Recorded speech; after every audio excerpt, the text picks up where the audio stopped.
వాళ్ళు వచ్చి చదువుకుందని కొట్టుకాడికి వెళ్ళి సరుకులు తీసుకురమ్మా. అమ్మా స్టోరీ అయిపోతుంది, చదువు. సరేనా.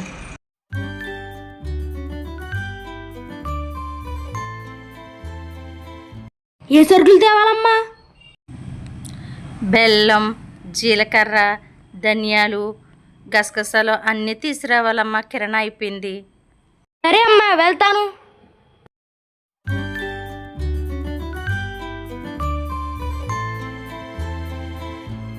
చిన్న ఇలారా, ఇలా కూర్చో. షాప్కి వెళ్ళమంటే బ్యాగ్ తీసుకోకుండా వెళ్ళిపోతా వింటమ్మా. షాప్ అయినా కవర్ ఇస్తారు కదమ్మా. ఏంటి ప్లాస్టిక్ కవర్లు వాడకూడదని నీకు తెలుసు కదా. పర్లేదమ్మా, ఆ కవర్కి ఏమైపోదు. కవర్ అంటున్నావు, నీకు లేక అందరూ ఒక్కొక్క కవర్ ఆడితే ఎన్ని కవర్లు అయిపోతాయమ్మా. ప్లాస్టిక్ ప్రకృతికి చాలా ప్రమాదం అమ్మా. ఇప్పటికే మనం పొల్యూషన్తో చాలా బాధపడుతున్నాం. ఇప్పుడే మనం వాడేసిన కవర్లో ప్లాస్టిక్ అన్నీ మట్టిలో కలవడానికి 200 సంవత్సరాలు పడుతుంది తెలుసా నాన్న. పశువులు తింటే ప్రాణాలకే ప్రమాదకరం అమ్మా. నీటిలో కలిస్తే వాటర్ అంతా పొల్యూషన్ అయిపోద్దమ్మా. ప్లాస్టిక్ కాలిస్తే భయంకరమైన గ్యాసులు రిలీజ్ అవుతాయమ్మా.